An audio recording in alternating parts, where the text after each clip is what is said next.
Well, welcome everyone to today's live event, Lessons from Seattle. We're going to be interviewing Seattle's Director of Planning, Sam Assefa. I'm Lynn Osmond, President and CEO of the Chicago Architecture Center, and I'd like to welcome all of you, our members and industry partners.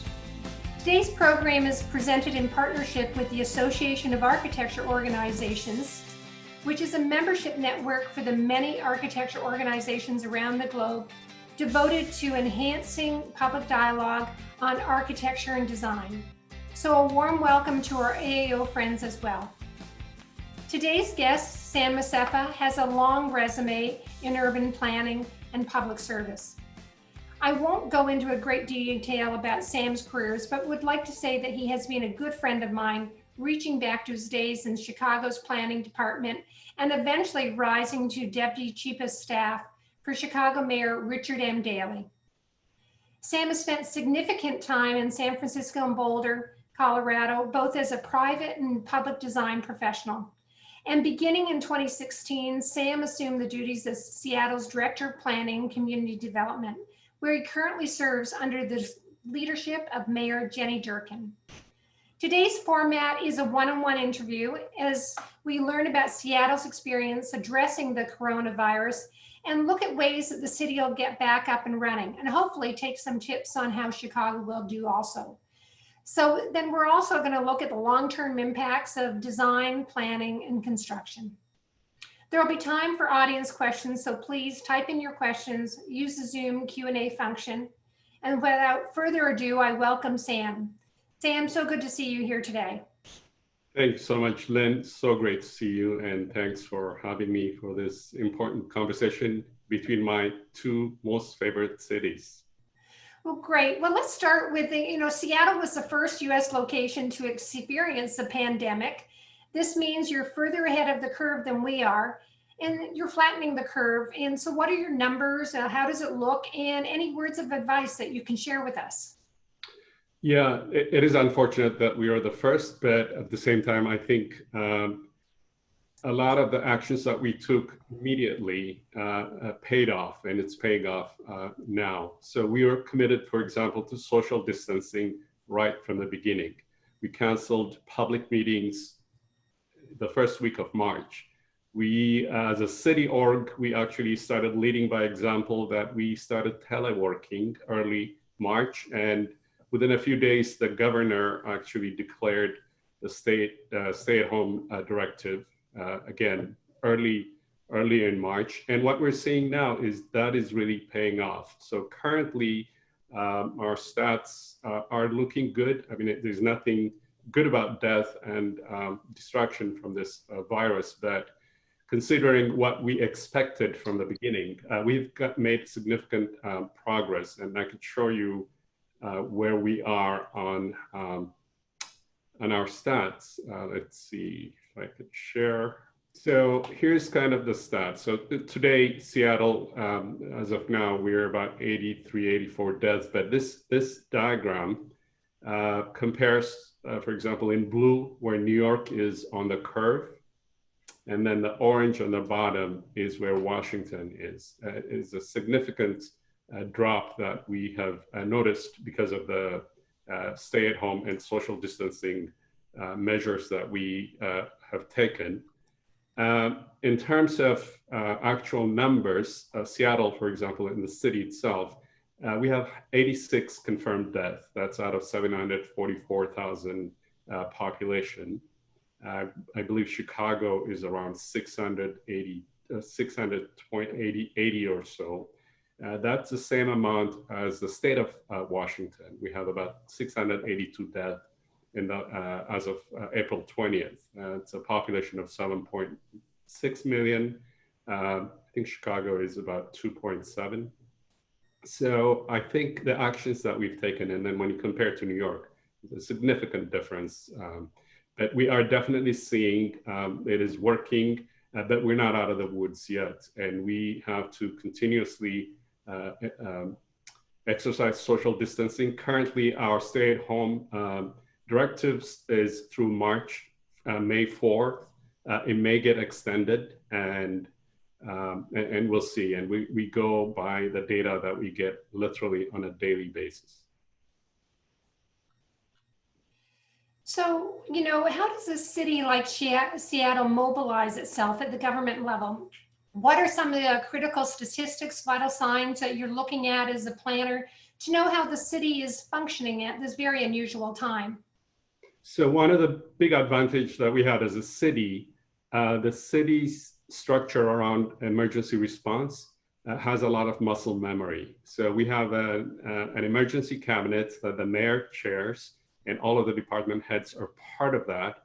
And we've had for several years now, literally monthly meetings to think, plan around any kind of disaster scenarios. And we do every often mock exercises. And ironically, it was when the first case was announced in January 21, we had one of our monthly meetings right around that time. And that first meeting, the mayor said, hey, we're going to expect a pandemic. We should actually prepare.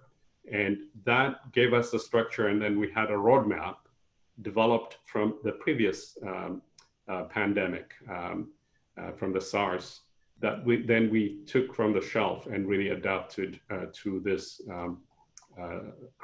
crisis. And the structure between the local government, the relationship with our county, and the state has been had significant impact in terms of both our structure as a city, but how we work with our other agencies as well. In terms of stats, we are looking at a significant amount of impact on especially underserved populations. We use our data, GIS, and mapping to understand where the most impacted populations are, and use that data to inform our public and city response in the mitigation stages in this critical time where we are now, before even thinking about recovery. So a lot of the data, and we engage with our tech companies as well to help us sort of understand what data we need and what data we need to use to make our decisions. Do you have a comprehensive plan in Seattle? Yes, so the city of Seattle has a comprehensive plan established in 1994. It's a state required, mandated requirements for every municipality in Washington to have a comprehensive plan. It's at the 10,000 foot level, it guides the city's primary policies around growth and development, but it also addresses a lot of other issues about public health, public places, livability, equity, and the state requires that we update that every 5 to 8 years. And as we update that comprehensive plan, we look at what the key elements and issues, policies that we need to focus on based on experiences in the previous several years. So our last update was 2016. The primary driver for that was the unprecedented growth that Seattle has been experiencing, but also the unprecedented equity challenges that Seattle, the other half of Seattle, who were not experiencing growth, were having. So we tweaked our comprehensive plan to address that. The next one is due to be updated by 2023, 2024. We're already thinking about how the COVID experience is going to inform some of the policy questions that we will be asking as we update the next comprehensive plan. So you've actually touched on something I want to get into now, that, how has this pandemic affected different areas of the city, different classes? In particular, you have a large homeless problem, you have a huge affordable problem. Here in Chicago, we've got a new initiative with our city called Invest Southwest, and we're really looking at how do we make a more equitable Chicago, but we know underserved communities have been the hardest hit with this crisis. Could you talk about what's happening in Seattle? Sure. So one of the major focus, as I mentioned, so the equity issue is very important, and we are looking closely in terms of how the pandemic impacts the vulnerable communities, such as our significant homeless population. We have about close to 10,000 unhoused people in Seattle, and those who are living in temporary shelters we focus significantly immediately, for example, on those, continuing to open significant amount of shelter beds, testing, monitoring, and supporting the people who are unsheltered. But we also have a large population of immigrants populations within Seattle, from East Africa and other places, including Ethiopia, Eritrea, Somalia. And we have a database, but because of our comprehensive plan, we've developed areas that we need to focus on for policy around equity decisions. And one of them, in the 2016 comprehensive plan, we developed what is called the displacement risk and lack of access to opportunity. Maybe I'll share my screen. And so this is a map. Can you see that? Yep, we can see it. So these are two major important databases that we developed in 2016 that maps out. So for example, on the left, you see the city of Seattle, the darker, redder color and orange exemplify where is where most of our vulnerable populations live who are threatened by displacement. As you get lighter and bluer, those are the less likely to be displaced because of affordability issues and other issues. And the map on the right shows you where it's a heat map of where lack of access to opportunity, like public spaces, schools, jobs are lacking. So that's our primary policy driver, where we target our city resources and policies. This is similar to what Mayor Lightfoot is doing in Chicago as well, because major cities are now, over the last several years, are really understanding the importance of addressing equity issues. So that maps like this, data like this, informs not only our long-term policies, but how we respond to mitigate crises such as this pandemic. Now you've had actually an interesting time because you're really a data capital. And so you've got these wonderful tech firms, you've got Zillow, you've got Microsoft. How have they worked with you on this whole crisis? You've also got the Bill and Melinda Gates Foundation, who are leaders in pandemics. And then also you've got University of Washington, that is really a leader. Talk to us a bit about some of the initiatives that you've seen and how you've used data to make better decisions. So the city significantly worked and coordinated with a lot of our tech companies, and they have been incredibly supportive and helpful in so many ways, from Amazon to Microsoft to Tableau, and as you mentioned, the Gates Foundation. So we've been coordinating with them on various areas, for example, data collection and how we communicate data. Amazon and others have supported sort of technology for our school kids for remote learning. Obviously, the Gates Foundation has been in the forefront in terms of the studies around COVID. They did some of the earliest studies to help us determine what we should expect, coordinating with the University of Washington's Institute for Health Metrics, and they've been doing some of the most incredible research and study, which is getting updated each day, each week. So they have been very supportive in relaying data by which the city, the county, and the state has been using to determine how we move about and respond to this crisis. And it's, for me, during this pandemic, I can't think of a better place to be during this time, maybe South Korea or New Zealand, that we're very grateful for a lot of the resources that we have here. Well, one of the things that the mayor did, one of the first things she did is close all the lakefront parks, after a busy, kind of very warm day, everybody gathered. I know you have a number of iconic public spaces in Seattle. What are you doing in terms of making parks accessible to people? And we know that once the warm weather starts, and we expect this is going to go on for some time, we're going to see this pressure on public spaces. So what are you doing in Seattle? What lessons can we learn?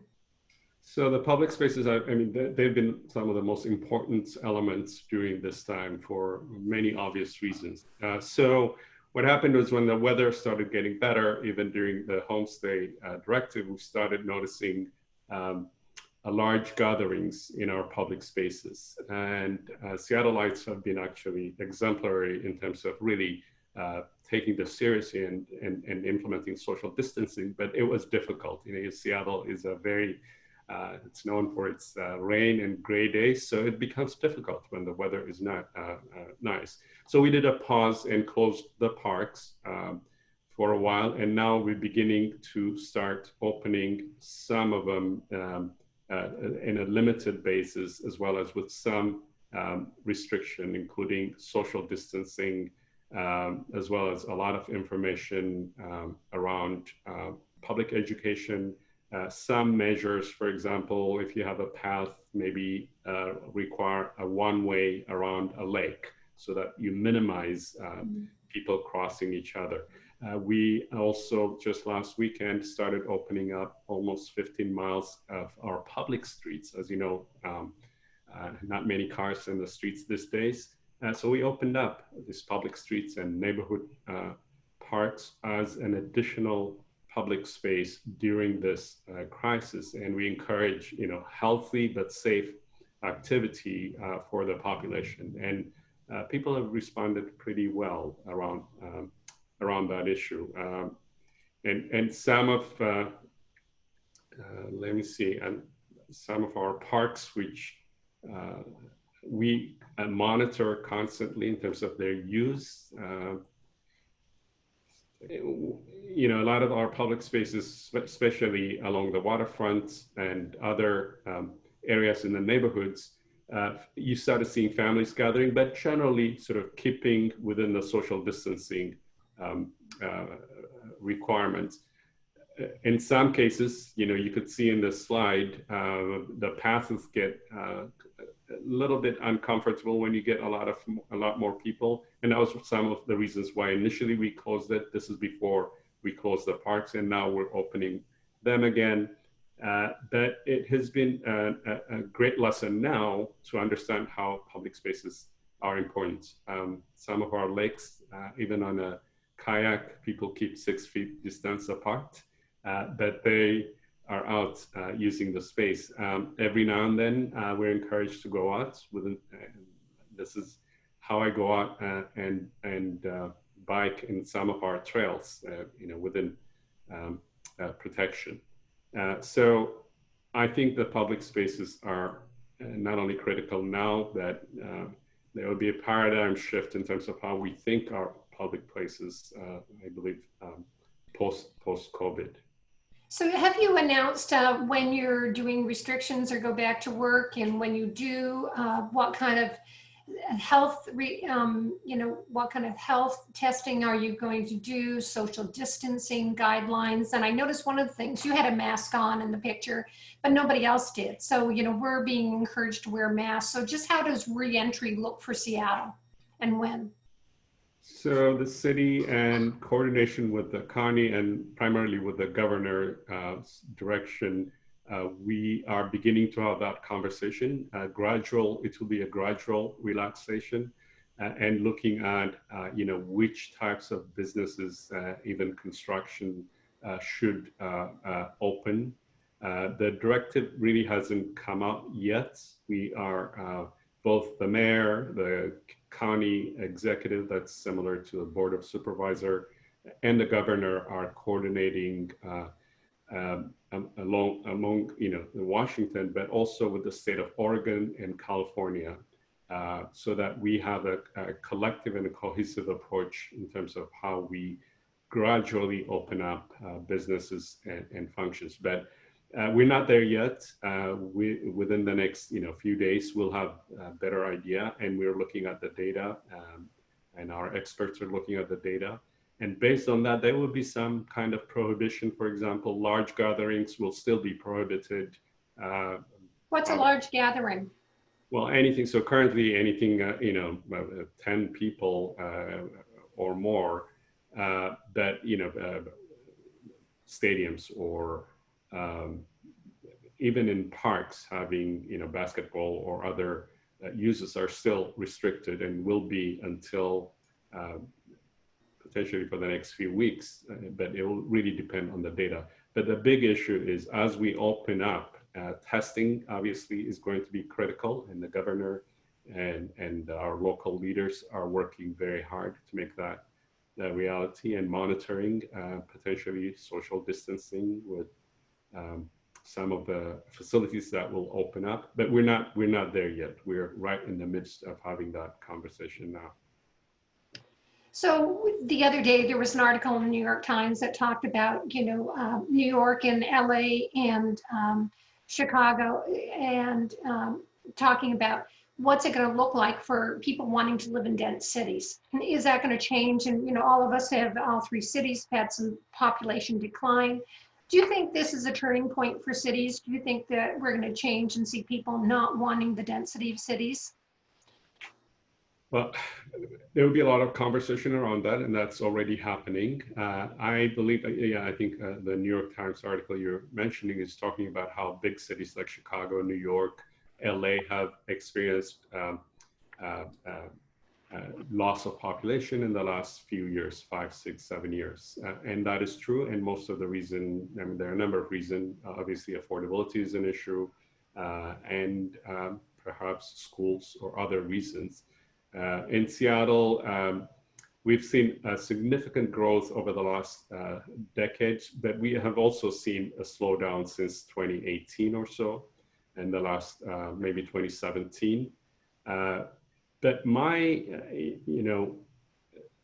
there will be people who will talk about, density is an issue that we need to look at, or from a policy perspective could be used to really advance different policies from maximizing our scarce resources.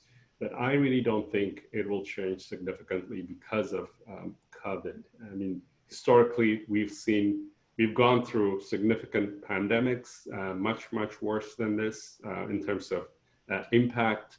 But when we're looking at, so for example, Seattle, 83 deaths, it's a dense city. Look at San Francisco, one of the high dense cities, but it does not have a significant amount of death. South Korea, Seoul has about 10 million people. South Korea has 50 million population. They have 282 or something like that in terms of death. So I don't see that changing significantly. And we have to understand that cities are important cultural and economic engine for humanity globally. And I think significant amount of its benefits far outweigh any of the impacts from something like a pandemic. I think we're a good example. Good preparation, taking action immediately pays off. And it has less to do, at least from the data that I'm seeing currently, less to do with density than what kind of action and response you take. Commensurate. And I think what we've seen is strong local leadership is just critical to this, and you've got a strong mayor, as do we. One of the things you touched on, though, is that the safety of our buildings. And so, after 9/11, we saw a lot of changes in the way buildings were, buildings, airports, the way we moved through security. What do you think is going to happen as a result of this? Whether we have social distancing, we have a real need to have clean, healthy systems in our building. How are we going to do health screening? What are some of the things that you're seeing or even predicting in your comeback entry to Seattle? Well, we're not there yet, but we're having sort of internal conversation from a planning, design, architecture perspective, what this would mean for the future of planning practice, design, architecture. In that conversation, it is clear for many different reasons. I think going back to the way we do things is not going to be the case. We have to really think about what lessons we learned from this and how do we change our built environment specifically, which is the interest of this group. What I see from my perspective, public spaces will be significantly important, how we think about them, especially not only in dense places within the US, but in a lot of developing countries. They don't have the luxury to stay in place during a pandemic and not be crowded. So how do you use public space as an important element of a health, also a crisis response? Yeah, I think it's a good example. 911, we adjusted and we changed our habits because of that. But if you recall in the beginning, right in 2001, I remember I was in Chicago presenting about tall buildings and saying, well, Chicago is not going to stop building tall buildings because of that. It's how you adapt to those kinds of disaster that really determines what kind of place in cities you'll be. So interestingly, around buildings, now we're learning, and we learned from H1N1 that sort of, for example, building systems and plumbing systems could be places for viruses and transmission. And they're seeing it now in Hong Kong, for example, in some tall buildings that transmission has occurred because of COVID. How do we think about buildings to be healthy? How do we think about public spaces within buildings, balconies? It's been great to see how those are important now when we're staying at home. Buildings like Aqua in Chicago, Jeannie Gang and her studio designed that building before a pandemic. I think I would imagine people there, because the way the balconies are designed to encourage public interaction, as you know, because we've been in home for such a long time with the same people, it's great to see other people. So your balconies could change, how you think about that to create more social cohesion within a dense environment. I would imagine there will be significant thinking about high density developments and public spaces and how they respond to livability and health. But obviously, we're not there yet, but it is important to start thinking now, not only what recovery looks like, but what tweaks and changes we need to make as professionals around this issue, lessons learned from this crisis.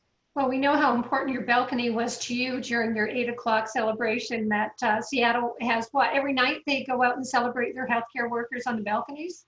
So one of the things that we started working on, in addition to the immediate response to support small businesses and affected communities, is we also started thinking about, with Office of our Arts, Department of Neighborhoods, to think about social cohesion during this time. So we're starting to, and one of the first things that we did was make a joyful noise at 8 o'clock every evening. Started a couple of weeks ago. To say thank you to frontline workers. So every evening at 8 o'clock, it is fantastic to see people coming out, singing, screaming, shouting. I got to know my neighbors upstairs, downstairs, on the side balcony. I've been in a high rise I've been in this building for a couple of years. But because of this, it really had brought communities together in ways that I haven't seen in quite a long time. Well, we were talking about, the whole issue of work from home. And, I think a lot of us were resistant to what does work from home look like to an entire workforce, let alone a segment of our workforce. And now we've got all very comfortable with it. And I know before this happened, you were actually doing an experiment with, because of congestion in Seattle, that you were working some with the businesses, the retailers, looking at how do we do, what was it called, the period of maximum constraint. And so how is that, how are you looking at that now that you've kind of successfully seen people can work from home, and how does that affect the transportation decisions that you have going forward with planning the city? So what you're referring to is, so in 2017, as city org and with multi-agencies, we started planning for what was going to come in Seattle, primarily driven by mega infrastructure projects, a big convention center expansion, significant amount of residential and commercial development, had over 60 cranes in the downtown, and a number of changes in our roadway. The Alaska Freeway, Alaska Viaduct was coming down. So we worked with multiple agencies, with the business community, employers, with the city org, to start not only educating, but planning to mitigate that period of maximum constraints that we are actually going through now as well, except now, which was to really think about alternative work schedules, teleworking, staggered work time. And we implemented that as a city org for the city as well to over the last year, and put the procedures and practices in place where we have teleworking, staff working from home one day a week over the last several months. The business community responded to that as well. And of course, some of the tech companies like Amazon and others, it's easier for them with the infrastructure. So we built that muscle memory over the last year or so.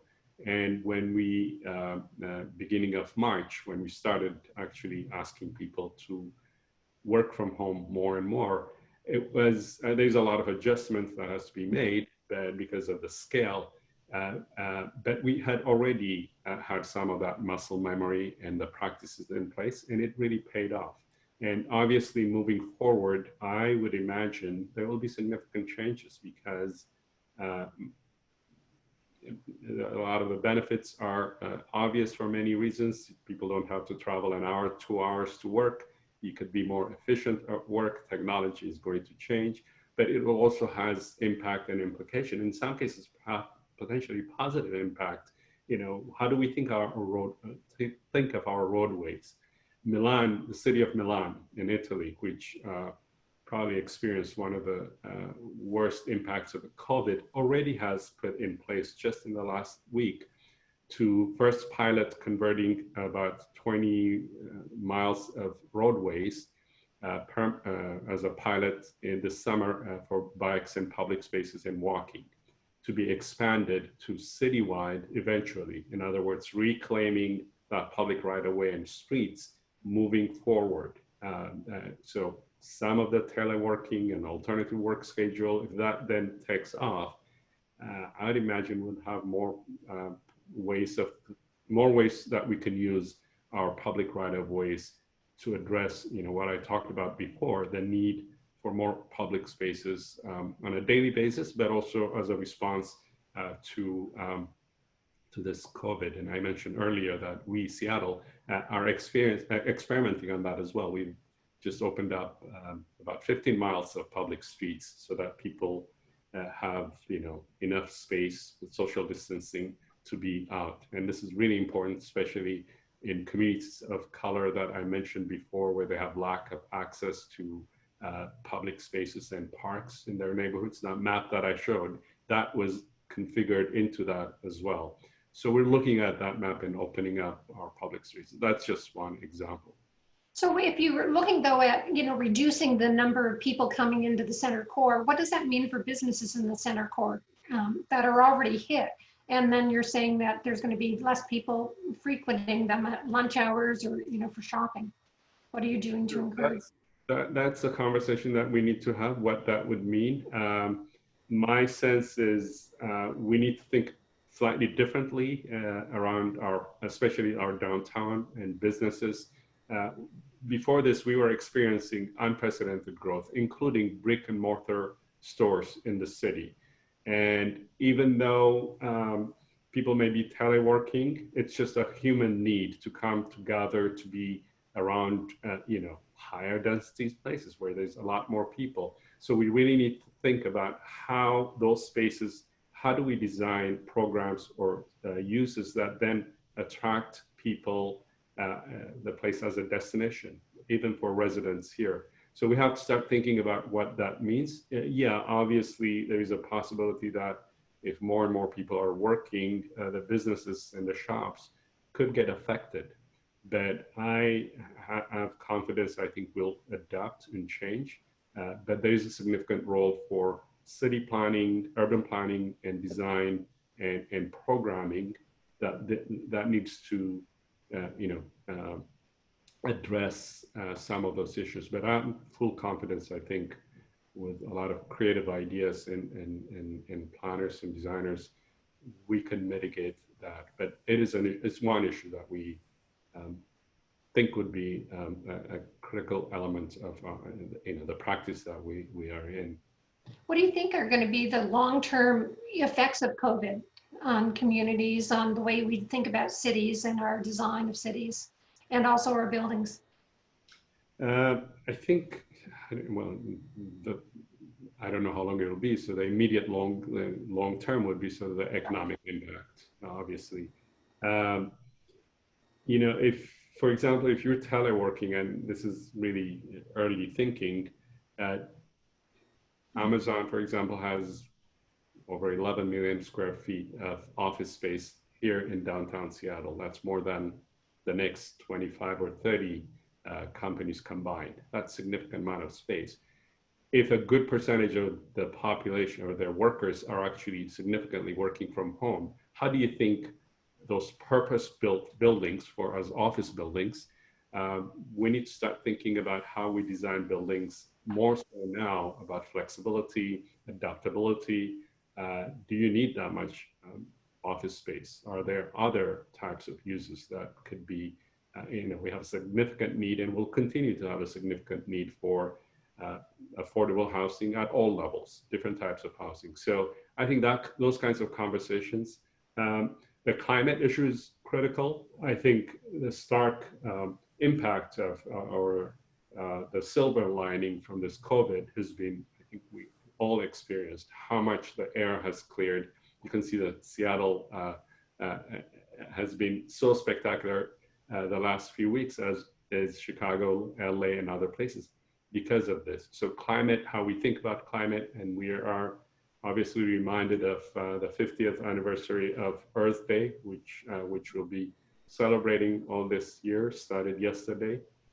So there will be lessons around sustainability and addressing climate more so now moving forward, because we can see when we don't significantly abuse or use scarce resources, we can actually heal the climate. So those are the kinds of things I think will have significant impact in terms of how we think about the future based on lessons from COVID. I had an interesting call a couple of days ago with my colleagues that, we mentioned before that we're part of the Association of Architectural Organizations, and you've spoken to them before, so thank you. But with my colleagues, Peter Murray, who heads up New London Architecture, Kent Martinussen, who heads up the Danish Architecture Center, Ben Kroski, who heads up the Center for Architecture in New York, and myself, and we were talking about the long-term effects and what it looked like on our individual cities. And one of the debates that Peter Murray and I have had from London to Chicago is, the polycentric city versus the hub and spoke city. And Chicago has really operated very much on a hub and spoke, where people come downtown to the center core for the jobs. Whereas cities like London have really developed around a polycentric city. And we talked about, going forward, we think that really is a model that's more sustainable, where people don't all have to come to the downtown core. They can walk to work, transportation patterns can vary. Any thoughts about that, the pro con, the two, and what we see the future of kind of commuting, this future of hub or polycentric cities? I think those are the kinds of conversations that we need to have about city planning and how we actually have self-sustained, basically mini cities in different parts, but not, sprawl. And one of the lessons again here is, for example, distribution, manufacturing. Can you locally produce that food? Can you locally produce that with self-sustained, smaller but higher density, compact developments versus everyone coming to the mega cities?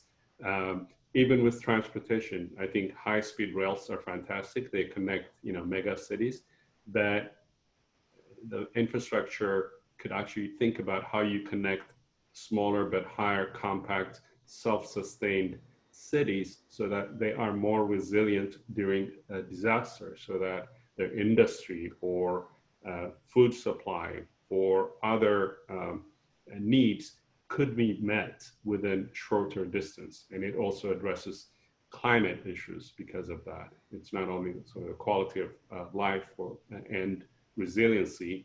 And I think we need to ramp up in terms of how we think about those kinds of shifts from a city planning perspective as well. You know, one of the things coming out of this will probably be some sort of an economic recovery plan that looks at, you know, how do we do a job push, and there'll be an infrastructure plan. We saw with the last, you know, crisis of 2008-9 is that it was all about roads and bridges, and heaven knows our, you know, bridges are in need of repair. But, you know, do we really need more roadways? Is there a way that we can think about something that really looks at healthy cities, like, you know, both building sustainable buildings, having a more green building code agenda? And I know I look to Seattle because you should be advocates for this because you're already leaders. So how do we influence any sort of stimulus bill, and what do you think some of the steps are? So for infrastructure, some of the stimulus bill actually comes generally to the state for roads and bridges, but we do have a state that is also pretty progressive around climate issues. And as you know, Governor Inslee has been one of the big advocates during the presidential contest that climate issues and addressing global climate is an important issue. And I'm pretty sure the state is cognizant of that. In the things that we will be doing as part of recovery, we're not anywhere there yet. We're still sort of thinking what that would look like and what that would mean. But what we know is we already have in the books one of the most sustainable and green policies for certainly for public buildings, architecture, even our transportation and infrastructure departments actually are required to have above and beyond what generally is required in terms of their green infrastructure. We had an executive order by the mayor a couple of years ago in terms of addressing climate impacts consistent with the climate goals to reduce our greenhouse gas. So every department has, infrastructure department coordinates in their purchasing as well as minimizing the carbon footprint of any decisions that they make in construction work. The mayor had also recently had an executive order that directs all city departments, especially for the infrastructure departments, to advance the shared goals of the Green New Deal with a goal of, addressing not increased temperature for above 1.5 degrees. So we have, and then we have to monitor that. So we have the infrastructure and the policies already in place to address that, but it will be an important component of our recovery work around the built environment. We have the same for public buildings as well. I'm sorry, private developments, but those have to be looked at in a number of other policy contexts as well. But in the bigger picture, yeah, we do have the policies already in place to advance sustainable and resilient recovery. So last question before I turn to the audience questions, of which we have some great ones coming in, is, what are you going to do in Seattle to kind of kickstart the economy? I mean, are you going to fast track permitting? What are some of the thoughts that you've been thinking about to get, the economy up and running as soon as possible?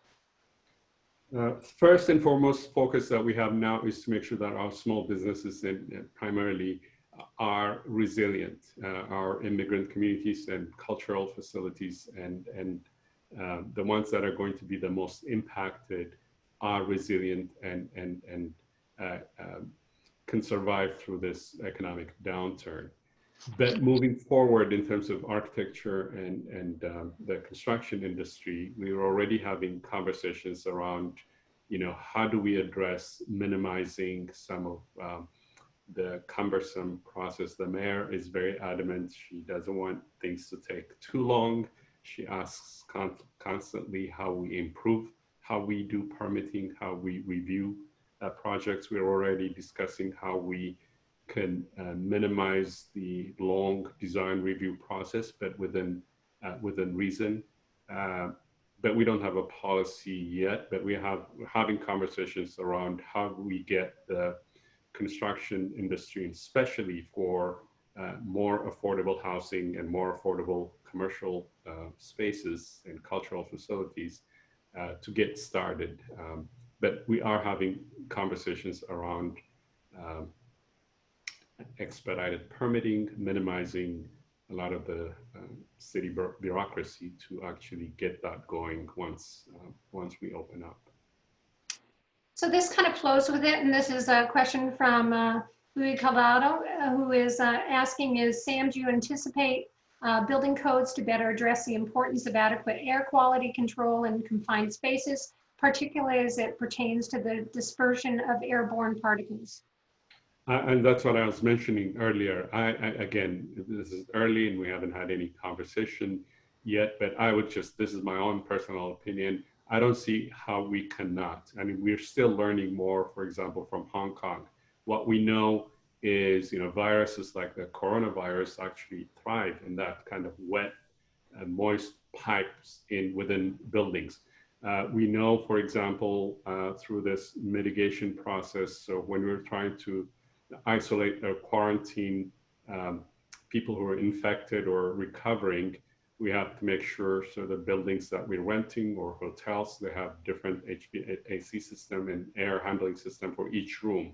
But I would imagine that we have to think very hard around addressing those issues as we learn more from how COVID viruses are transmitting now in buildings. We don't have, I think, all the data, but this was true during SARS as well. There's a significant amount of transmission. So I do see that changing in one form or another. So getting into, we're all very anxious here in Chicago, like how do we get back into going back to the office or doing things outside? So, one of the questions, of course, is that we're being told is when testing can be done. And so right now, I believe one of the quotes that we heard here was that we're doing 3,000 tests a day and we need to get up to 6,000. So what is the testing being done in Seattle? What are the methods? Is it drive-through drugstores? What are you seeing and how does that change as you look forward to reentry? So within Seattle, we have established different testing locations throughout the city. We've focused a lot primarily on the frontline workers, but also the unsheltered communities, the homeless encampments, both unauthorized, but also the ones we were able to put up in the last few weeks. And then eventually, and this is one of the things that the governor is also very adamant about, is expanding the state's capacity. We are not anywhere there yet. I don't have the numbers currently per day, but that is one of the most important components in terms of testing and isolation, but also if and when people can actually, if they have immunity, they can go back to work. But yeah, it is going to be one of the critical parts of this transition towards opening up. So another question from one of our audience members, is Seattle looking at setting aside land for bringing back local manufacturing for essential goods and medical supplies? Currently, we haven't really started thinking about that. As I mentioned earlier, we're going to look at every city policy, including our industrial lands policy. So we were in the midst of actually working on that when we stopped, meaning Seattle has a significant amount of industrial manufacturing, maritime activity, almost 20% of our employment among 600,000 people. Leading up to the COVID, we were focusing on how do we advance middle wage jobs and retain what we have now that mitigate from the coming economies, such as, distribution centers that take significant land, but they're not creating jobs. So we're focusing on that primarily. I can imagine moving forward, I cannot see how we don't rethink around manufacturing and local production, whether it's health or other, that local sustainability around our industrial policy. We haven't discussed this yet, but it's just my own thoughts and thinking that what we know is that in every policy, whether it's industrial lands, public spaces, housing, and our comprehensive plan will be informed significantly, I would imagine, by the lessons we've learned, especially um, around production and distribution. So when you think about, one of the things that we've all had to do is adapt for public engagement. And so you've been having planning meetings using Zoom or I think you use Microsoft Teams technology. How is that, do you see that changing going forward, the way we engage the public overall in a post-COVID world? So from where I sit, that's one of the most important, interesting experiences and experiments that we've been doing over the last few weeks. Generally, we had stopped any public meetings unless it's online. We piloted, my office is the design commission, which reviews primarily public buildings and public projects. So 2 weeks ago, we piloted how to adapt Microsoft Teams to meet our public engagement requirement. And we worked, our IT department and Microsoft worked to tweak some of the bugs to be adaptable for that specific function. And it worked, and we're still working on improving that. This week, actually, the city council had a public meeting, I believe, using Zoom. Yeah, and the public can comment. We don't have the stats yet. I mean, it's very, very early. The biggest issue that we look at is equity issues in terms of who has access to the technology. Does that increase more public participation in terms of opening up access where people don't have to travel to downtown, to City Hall? A lot of people who have 2-3 jobs don't have the time to come to council meetings, and usually the people who have the wherewithal or the time to come and make their points get heard the most. Just a natural progression. But the equity issue is the big concern that we have. So for example, in most of our meetings for landmarks, for example, we use multiple language translation during public meetings, the live meetings.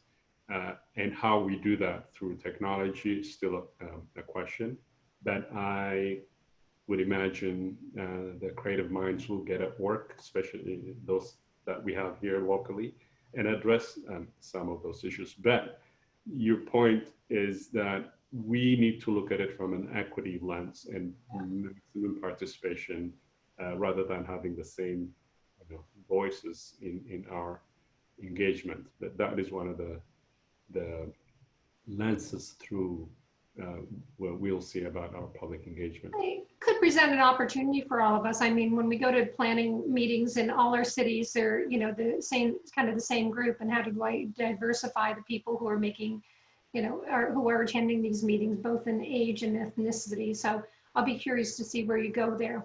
We've had progress over the last few years in terms of engaging sort of in multiple ways and have increased, young, old, working, non-working, renters, homeowners, to have significantly more diverse engagements, but through the old process. I think that will continue in terms of how we enhance that through online meetings as well. One of the concerns that we all have, and I'm seeing expressed in some of the questions too, is, public transportation. I mean, because people are, social distancing, are we going to see more people taking Ubers or, working from home? What's going to happen with public transit? Do you see a challenge with that right now? I think in the immediate sense, we'll see a challenge. Now our public transportation is down 70, 60, 70, 80% now because we're not using it. But at the same time, we have a significant number of people, especially in the service industry, who need the public transportation to get to where the jobs are. And this is where some of our city planning policy, a good planning policy, I think, is a good transportation policy. So some of the earlier conversations that we have. transportation has to, in some form or fashion, has to address that. So, for example, I've always biked to work, but not everybody has that luxury to be able to bike to work 20 minutes, 30 minutes away. So public transportation is an important component from an equity perspective. So how we address that with social distancing will be an important issue moving forward. But sort of in the bigger picture, the way I think about it is, in one hand, in autonomous vehicles, obviously will ramp up regardless. But then if you think about it, all public right of way, we may not need all of it. So if you have a high technology vehicle, you don't need the 10-foot, 12-foot, maybe a 9-foot wide lanes. So if you were to reduce that to 6, 7, 8 and down the road, you're gaining, in a 2-lane road, you're gaining probably about 8 foot of space that you can dedicate to. So I'm seeing that we're having a lot of questions, and I want to give you, really try to bullet through a lot of these quickly so that we can answer them. A number of questions from Gabriel Nagy and Ernie Wong, who are talking about equity. And so, you know, recalling your time in Chicago, it's a city of neighborhoods, but it's both racially and ethnically divided. And so how are ethnic neighborhoods in Seattle adjusting to the fallout of the pandemic? How are you just addressing equitable healing? And how are we looking after vulnerable communities? So, well, first of all, it's great to hear from you, Ernie Wong. It's been quite a while.